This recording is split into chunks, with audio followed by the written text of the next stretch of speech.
Very well put. Good evening, ladies and gentlemen. Thank you for being with us tonight after a long, hard day at work.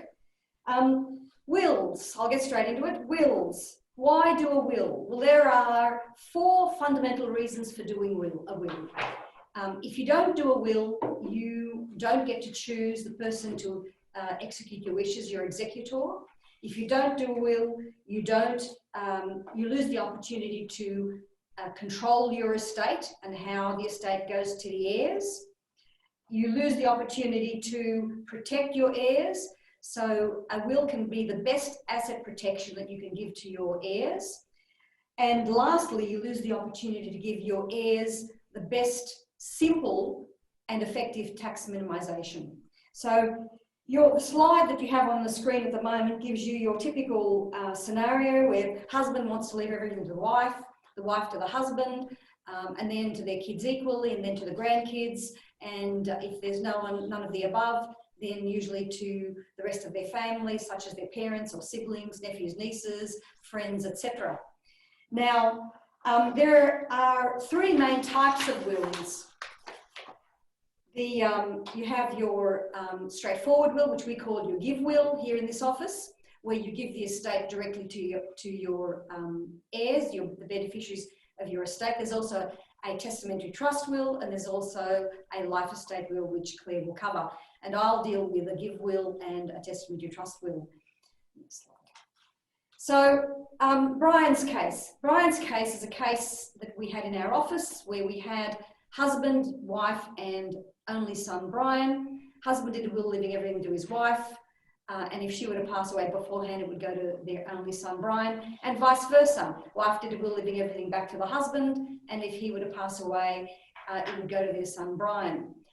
We didn't do the will, but we did deal with the fallout after this went horribly wrong. So in this case, what happened was the husband passed away first, the estate was left to the wife. Subsequently, she remarried Mr. X. And after that, Mr. X, she passed away. Mr. X got the entirety of the estate, not Brian. And then when Mr. X passed away, his 3 kids from a prior marriage got the estate. So Brian got 0. So this is a situation that we've come across many times. This case went horribly wrong, as a lot can. And there are 2 main reasons why this went horribly wrong. The first reason was that the wife actually died intestate. She died without a will. And now you might say, well, she had a will, but marriage or divorce revokes a will. And so when she married X, her will was revoked by operation of law, and she effectively had no will, which means that under the intestacy laws, X got the entirety of the estate. The second reason why this went horribly wrong was the husband left everything to her. And so whatever affected her, namely the relationship with X affected her, also affected her assets. And had the husband set up a trust under the will, had he done a testamentary trust will as opposed to a standard will or a give will, the assets would have gone to the trust. She would have been trustee of the trust. And when she passed away, Brian would have been trustee of the trust. Assets in the trust would not have formed part of the estate. X would have not gotten the estate. So moving on from this slide, so that was Brian's case. There are 2 solutions to this situation. So we have the 2 reasons why it went wrong.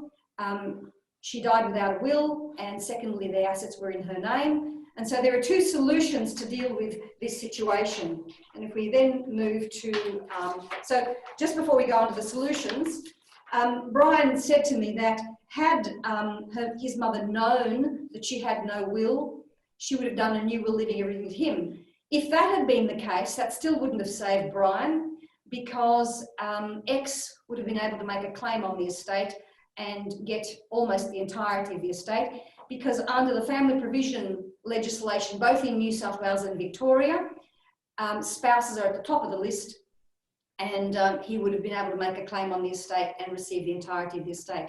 Just on that point, I might just cover people that can make a claim on your estate. In New South Wales and Victoria, they are spouses, ex-spouses, children, de factos, somebody who at any time in your life is wholly or partly dependent on you and who is a member of your household at any time in your life, and or a grandchild, and somebody living in a close personal relationship. In Victoria, the legislation is actually far wider. In addition to all those people that can make a claim on your estate, a son-in-law or daughter-in-law can also claim on your estate if your child passes away within 1 year of your date of death. Any person who believes the deceased to be their parent and is treated like a child can also make a claim on the estate, and grandchildren can make a claim on the estate as of right. Now, so going back to Brian's case, and there are two solutions, and we might skip, so we've got slide 12, we'll skip 13, Tim, because you've actually dealt with that, and we'll go straight to slide 14. So there are two solutions to dealing with what happened in Brian's case. So firstly, had the husband in Brian's case set up a testamentary trust under the will, the assets would have gone to the testamentary trust with the wife as trustee, and on her death, Brian would have been trustee, and X would have missed out.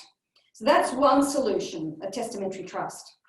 Why do people do testamentary trusts? Well, they do it for asset protection and tax minimisation. So asset protection, for example, in this case, in Brian's case, it would have protected the assets and ensured that they would have gone down the bloodline. A testamentary trust is also known as a bloodline trust. And the other reason why people do a testamentary trust is for tax minimisation, because under section 102 AG of the Income Tax Assessment Act, minors are treated like adults for tax purposes. And so the marginal rates apply to children.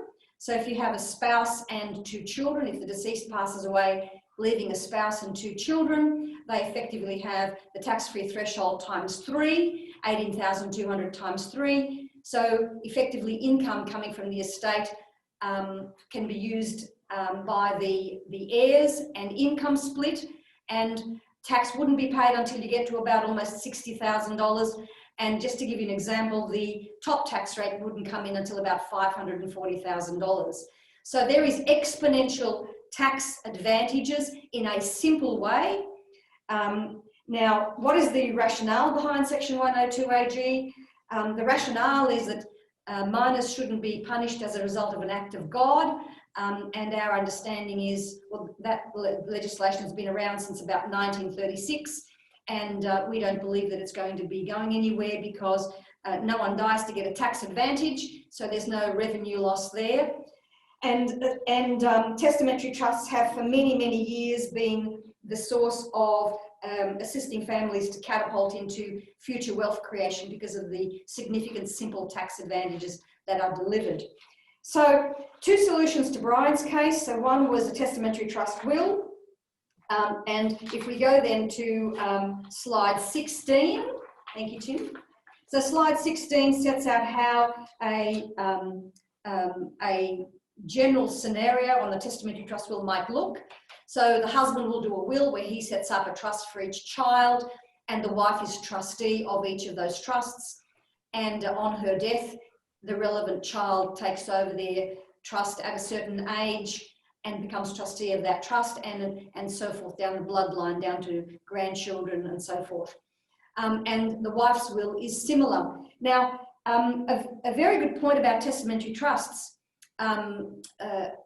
Last year, the family court handed down a decision where an inheritance in a testamentary trust was held not to form part of a matrimonial pool. So the deceased passed away, the son received an inheritance of half of the estate, his sister received the other half, the son was married, he got divorced, and family court proceedings commenced, and the wife of the son was seeking a share of the inheritance. And as a result of the testamentary trust structure in place, the court held that the assets that were inherited, that were held in the trust of the son, were not part of the matrimonial pool for division. And that was a significant case. There have been some earlier cases in relation to discretionary trusts, but none regarding testamentary trusts. A testamentary trust is a discretionary trust, but this was in the particular context of a testamentary trust, a trust created under a will or by a will. So if the testamentary trusts are properly structured, not only can the testamentary trust give your heirs asset protection against creditors, but they can also give asset protection against the family court if they're properly drafted. So that was a significant case. Now moving on to the next slide, slide 17. Two solutions. So we mentioned that there was two solutions to Brian's case. The first one is testamentary trusts, and the second solution is a very old doctrine called the doctrine of deeds for mutual wills. Now this doctrine arose in 1726 in Lord Walpole's case in the UK, and it's been handed down through the common law into Australia over the last 300 years. Now, just to explain how the deed for mutual wills would apply to Brian's case. So in Brian's case, the husband could have said to the wife, look, darling, I'm not going to give you my share of the estate because you could marry gigolo after I kick the bucket. So I'm going to leave my share entirely to our son, Brian. And the wife could turn around and say to the husband, but darling, I can't live on half of the estate. It will cause me significant hardship, and vice versa. So the two of them make a contract. They sign a contract at the time that they sign their wills. And the contract says, I agree to do a will like this if you agree to do a will like that. And the will says, I agree to give you everything on the condition that it's got to go to Brian, and vice versa. Now, the effect of the deed for mutual wills is that on the death of the first, the will of the survivor is set in concrete. It cannot be changed. Now, I know some people might think that that's a scary proposition, but when you think about it as a family and in the context of will making, it isn't a scary proposition. It's not a scary proposition to be bound to give the estate to your family, your spouse and your children. Some people might say, well, what if some of my children turn out to be some stinking kids? Well, our response to that is better your stinking kids get it than somebody else's stinking kids. The point is that when you leave your estate, you can't predict at the time that you're doing your will what's going to happen. A very wealthy child might become bankrupt. A poor child might become wealthy. Somebody that you might have felt was the black sheep of the family turns out to be the white knight at your bedside when you're passing away. So most people feel that it's the safest way to treat all your children equally. And if you adopt that philosophy of treating all your children equally, then it doesn't matter that you're bound to a contract to give your estate to your children in equal shares, or however else you might want to give your estate. Because deeds for mutuals don't only apply in relation to wills to spouses and children. They might apply to wills in relation to some other contractual arrangements where people want to ensure that something's going to happen by a will and it's not going to be later overturned. So the deed for mutual wills is an excellent tool. So in Brian's case, so going back to the deed, the will being set in concrete once the first person passes away, that is because of the doctrine of fraud. The law says that if somebody passes away making a contract to leave their will in a particular way and they honour their side of the bargain, then it is a fraud on the deceased for the survivor to subsequently, after the first one's died, to change their will. And so that doctrine creates a constructive trust over the assets of the estate at the time that the first person passed away. And deeds for mutuals have been used for hundreds of years. And in 2003, the High Court made a decision in relation to deeds for mutual wills in a case called Barnes and Barnes. And Tim, if you can move then to slide 20. We've skipped a few slides because I've spoken to them already in what I've said.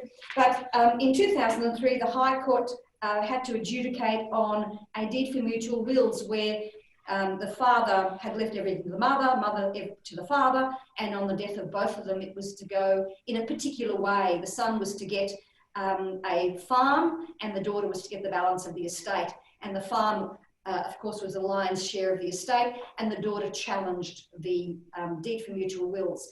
So she lost in the South Australian Supreme Court. This was a South Australian case. And then she appealed to the Court of Appeal in South Australia, and she lost in the Court of Appeal. And then she sought leave to appeal to the High Court of Australia. She was granted leave, and the case was heard, and the judges in the High Court decided in her favour. She won 3-2. It was a very close decision, 3-2. The two dissenting judges who disagreed and felt that she should lose the case cited the constructive trust and the traditional doctrines of for the deed for mutual wills, and cited the law as we all knew it then. The three judges that said she should win the case and overturn the deed for mutual wills and make the claim on the estate, those three judges cited reasons that were not previously stated in the common law. Now, in Australia, there are two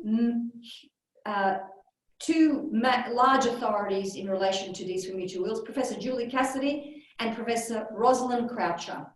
And the views of these professors is that the Barnes and Barnes case is actually based on wrong law. There's been no subsequent case. So where does that leave us regarding deeds for mutual wills? Well, I think a picture illustrates 1,000 words. We've had two cases in our office where deeds for mutual wills have been challenged. And I'll just explain one. In that one, it was a $3 million estate, and the parents disinherited their children and left everything to their grandchildren. And a deed for mutual wills was prepared and signed, and the children challenged the estate after the survivor of their parents died. And in that case, the matter was settled for $70,000. Now, why the matter was settled was because the negotiations were made on the basis that if the settlement offers weren't accepted, then we were going to see them in the High Court. They obviously got advice from their lawyers that there was no guarantee that they were going to win the case in the High Court, and so they took the money. So the point is that the deed for mutual wills is still alive and well, because if you have a deed for mutual wills, you give your beneficiaries under your estate the best chance they have to deal with any claims that might come their way and lay the landscape for the best negotiation that they can have. The other case that we had, a $4 million estate was settled for $120,000, and again, both brilliant results, settled within 6 months of the claim starting with minimal cost to the estates. So it is our strong view that deeds for mutual wills are still alive and well, despite the case in Barnes and Barnes. Now, so we've gone through Brian's case. We've explained how there are two solutions to the issue in Brian's case. Tim did mention that assets in trusts and superannuation are not part of your estate. So if we go over to slide 21, discretionary trusts. Assets in discretionary trusts do not form part of your estate. A discretionary trust, some of you may have discretionary trusts. They are a common asset protection and tax minimisation vehicle, but a discretionary trust needs to be properly considered in the aspect of estate planning, because if it isn't, if your will doesn't talk to the discretionary trust, if the terms of the discretionary trust are not appropriate in relation to succession, then you might find that you have assets in your discretionary trusts, and whoever ends up controlling the discretionary trust or the corporate trustee of the discretionary trust does whatever they want. We currently have, Claire and I have a case in Western Australia that we are running at the moment, a very complex case where almost the entirety of the estate of the deceased are in discretionary trusts, almost $70 million of assets in discretionary trusts. And the deceased expressed a wish in their will that the discretionary trusts assets be sold and divided amongst his 4 children in accordance with certain percentages. And the deceased passed away, and the controller of the discretionary trusts, the son, has said, well, I'm not bound to follow that wish in the will because I've got control of the trusts and I'm not going to do that. And so the deceased passed away, one of them in 2010, another one in 2017, and we're still fighting over this situation. Very complex case. A lot of legal fees have been spent, all unnecessary, because had the lawyers who drafted the wills considered the discretionary trusts, properly advised the deceased that in fact any wish expressed in the will was not binding, then there could have been things put in place to ensure that the children get their shares from the discretionary trusts, despite there being discretionary trusts. So the discretionary trust deed needs to be reviewed. It may need to be amended. The succession of control may need to be put into the discretionary trust deed by way of amendment. There may need to be certain resolutions passed by the deceased before he passes away to ensure that things happen in a certain way. So having assets in discretionary trusts are great while you're alive. They can be great after you pass away, providing proper precautions are taken and the will talks to the trust and the trust provides for succession. But that is a thing that we need to be very cautious about. Superannuation. Tim also mentioned that superannuation is not part of your estate. These days, a huge amount of people's assets are in superannuation. Again, a picture tells 1,000 words. Assets that you own in your super are not automatically part of your estate. Something needs to be done to ensure that they are. And if we go over to the next slide, slide 23, the case of Katz and Grosman, a very famous case. It is a New South Wales case, but it has application to Victoria as well. So in the case of Katz and Grosman, we have a father and mother, and about half of their estate was in their super fund, and about half of the estate was outside their super fund in their own name. And they did a give will where father left everything to the mother, mother left everything to the father. On the death of both, about half went to the son and half went to the daughter. So what could go wrong in such a simple case? Well, what occurred was the mother died first, and so the father inherited all the assets outside of the super, and he also received a rollover of the mother's death benefit in the super to the father. But the problem was in this case that the father and mother were both personal or individual trustees. They didn't have a company trustee. And the law requires a minimum of 2 trustees if the trustees of a super fund are individuals. And so the father appointed the daughter as co-trustee. The next thing that happened was the father died.